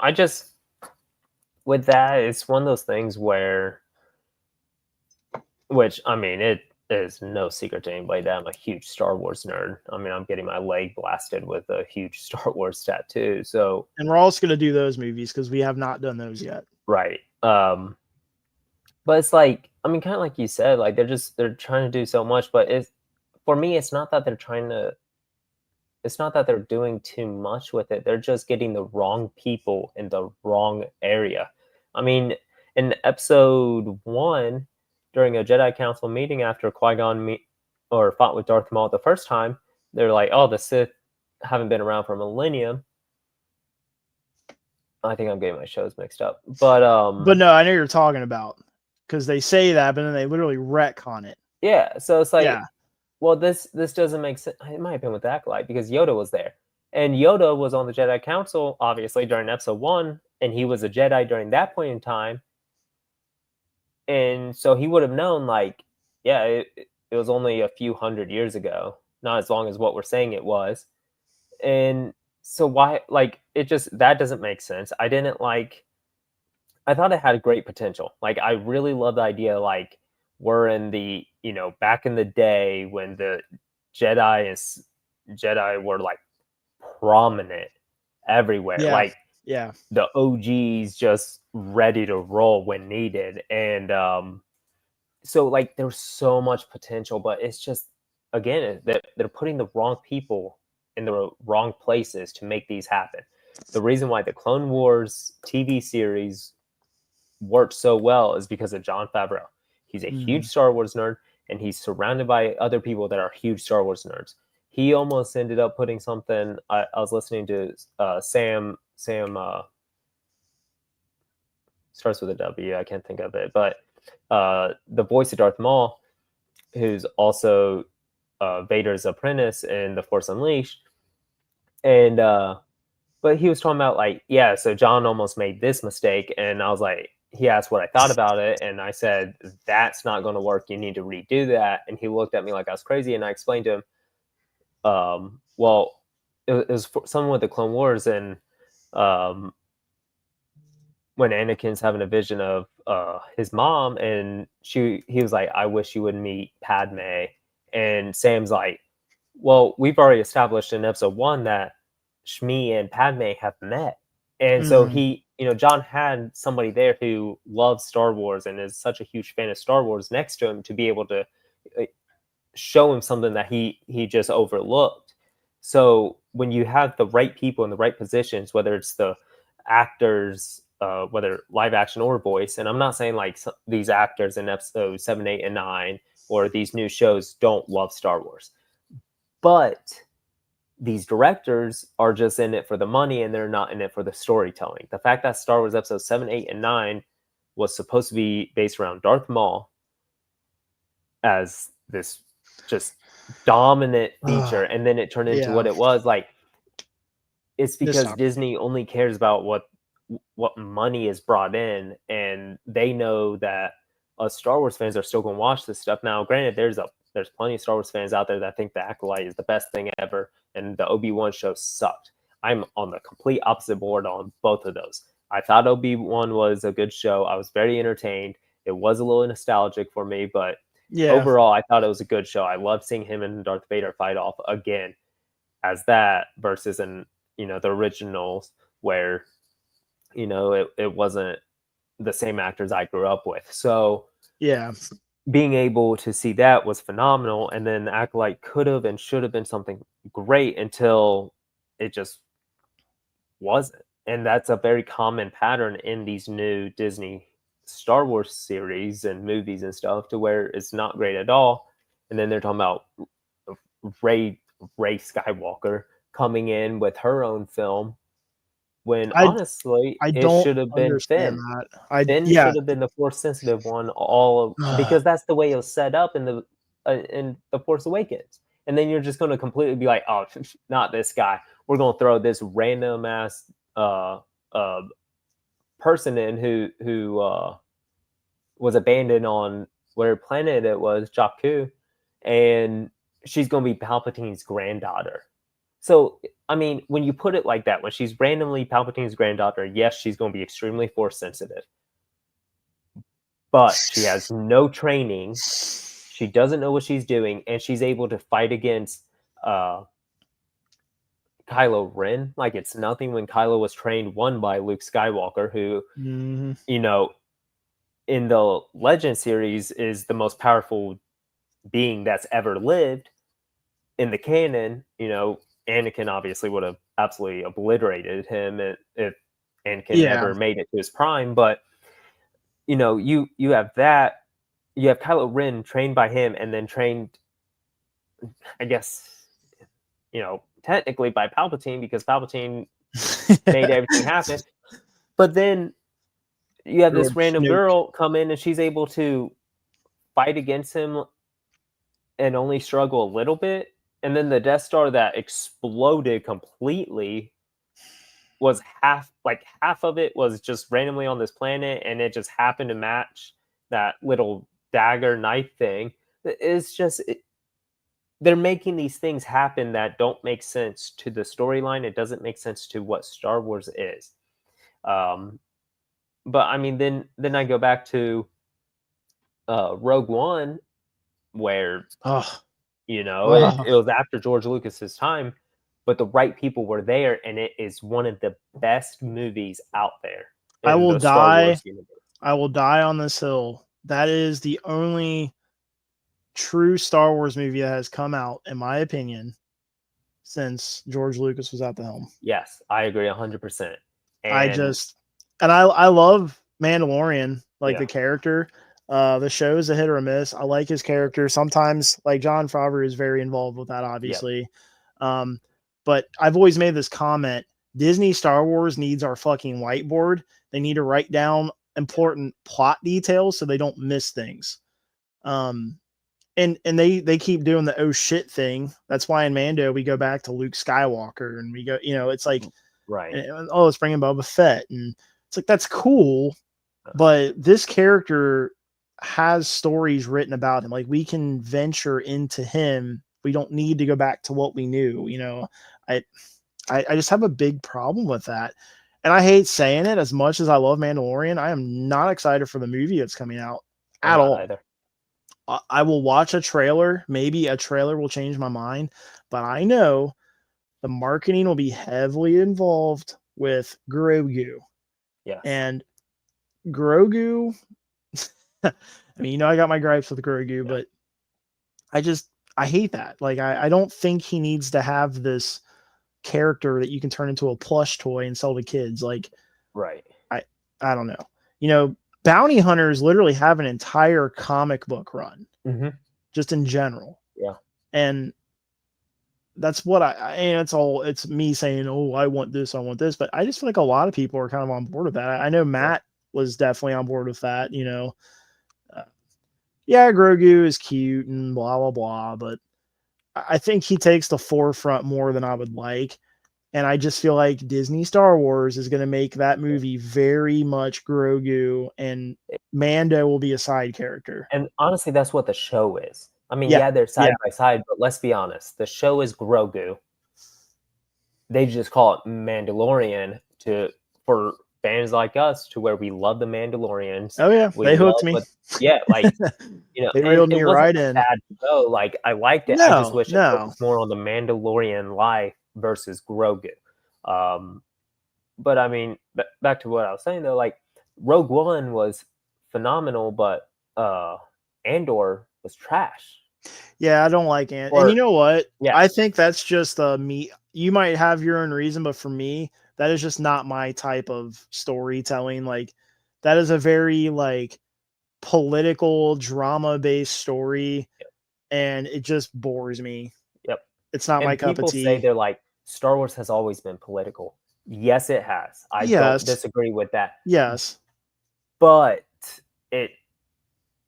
I feel like it's so saturated, and like, because even in the originals, yes, it was political, but things were hinted. It was like representing this to a certain degree, but it wasn't just thrown at you completely. So it's like, I feel like it's at another level of the political side versus anything else. And I mean, like you and I, we don't do politics like that. Like we're in these, we're into films and stuff to kind of get away from that and away from the reality to a certain degree. So it's like, when it's just thrown at you completely, it takes away from what the story is, in my opinion.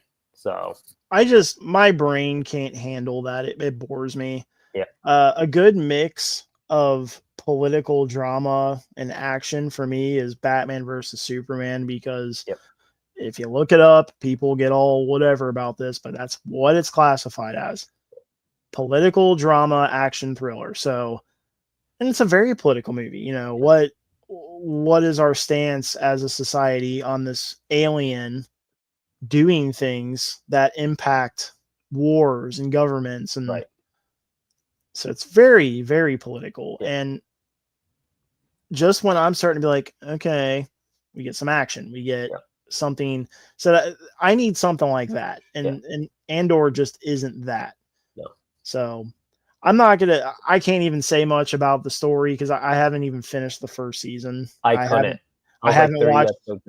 watched anything else with that. So it's not my cup of tea, but I was bored with it. That's where I'm kind of getting at, is I'm doing with Marvel what I've been doing with Star Wars. Yeah. I'm not watching everything. Yep. Like Ironheart, I wasn't going to watch it just because I couldn't finish Miss Marvel. She-Hulk I finished, but I kind of regretted. I don't know. WandaVision was like, okay. I didn't mind it. I really like Loki. Loki, I thought was enjoyable. I enjoyed Loki. WandaVision was a little it was a slow start for me. Yeah. And I could not get into Agatha. Yeah. I started to, but I just kept finding myself getting distracted, and I wanted to like it. I think it didn't captivate me the way I wanted it to. And I think that was my issue with it. I'll just say it, and it's not me being sexist or anything like that. Yeah. But just as a character and as she's written, she doesn't give me main character energy. So I can't just have I can't have a show based on her and I agree. Be invested. And to be fair, if they did one on Smart Hulk, I would say the same thing. I couldn't watch it. That is not main character energy. No. Hulk was able to have his own movie in the original Hulk because he was the Hulk. Yes. Like, he wasn't this Smart Hulk, Bruce Banner Hulk hybrid thing. Like, it does not work for me. Yeah. It's boring. Like, I mean, it's neat that it happened. It's neat that they were able to make it happen in order to help Endgame and everything else that it needed to at that time period. But that's as far as it needs to go. Like, we need to get back to the real Hulk, an angry guy who the angrier he gets, the stronger and bigger he gets. That's what I want from my Hulk. It's kind of crazy to me, kind of getting back on Marvel really quick, to think that Deadpool Wolverine was the biggest coolest Marvel content that's come out, at least in movies, in a long time Yes. for me. And it's crazy because those are two Fox Marvel characters. Right? Like, that wasn't something Marvel was cooking up for a while.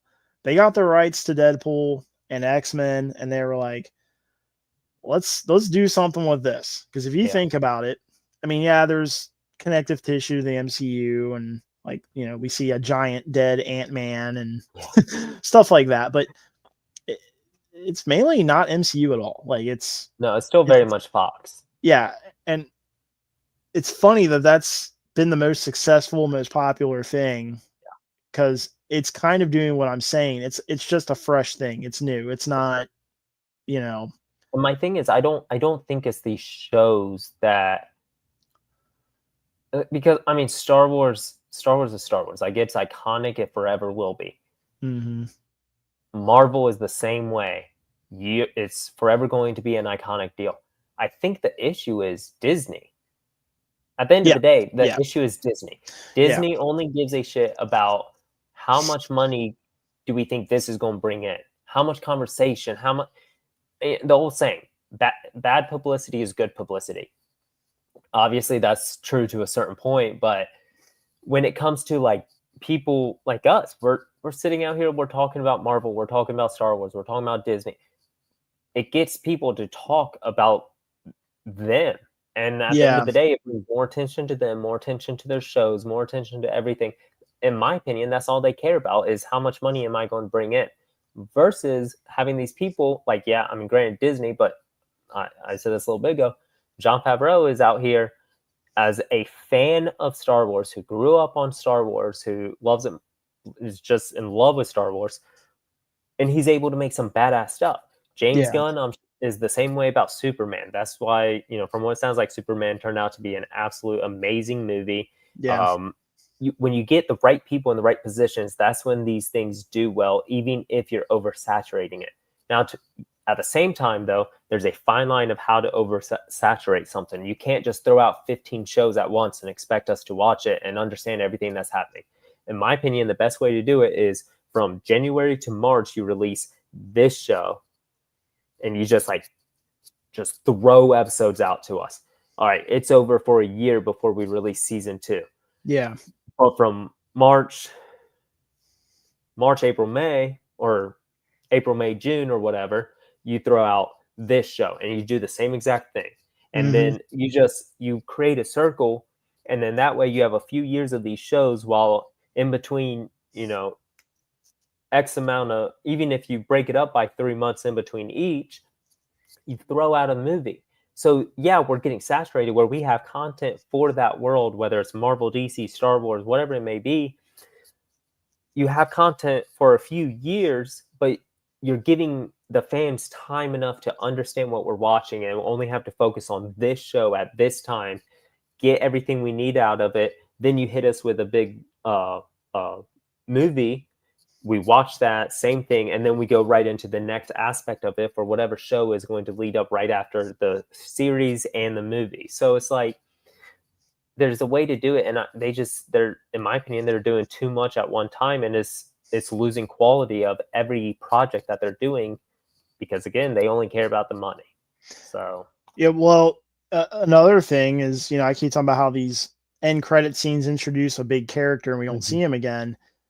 I think they're screwing up and not featuring them in other things, or having a mini series about them or whatever, because if they do sprinkle all these characters into Avengers Doomsday and make it the biggest spectacle ever, there's going to be like a lot of, oh yeah.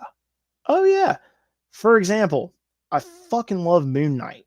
Yes. I forgot about Why? See? Why are we not seeing more Moon Knight? That is one of the coolest characters. And okay, I'm being biased, but it's just like, I was very invested in that show. I loved it. I want more. You don't talk about him. You don't. And then, not to mention Blade, which is the big sore spot in the MCU right now. You know, they announced that movie 5 or 6 years ago or whatever, It's been rewritten several times. It's gone through several directors. And right now, Mahershala Ali doesn't even want to talk about it. He's just like, I'm good. You know, like it's done. It's like literally Deadpool makes a joke about, you know, there's only one blade. Like, right. It's just like, what are you doing? You know, so if they do shit like I'm where they're gonna do, where they have a big team up movie and they sprinkle in Moon Knight, Miss Marvel, She-Hulk, Scar, Hulk's son, it's like, what?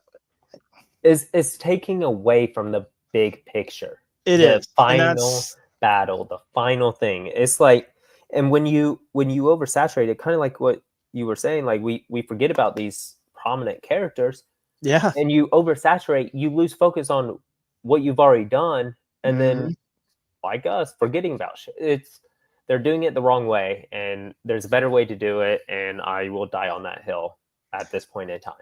Well, I'm glad that it sounds like you and I are pretty much on the same stance with Marvel right now. So I'm with you. Fantastic Four, I'm like, I'll watch it, but we'll see.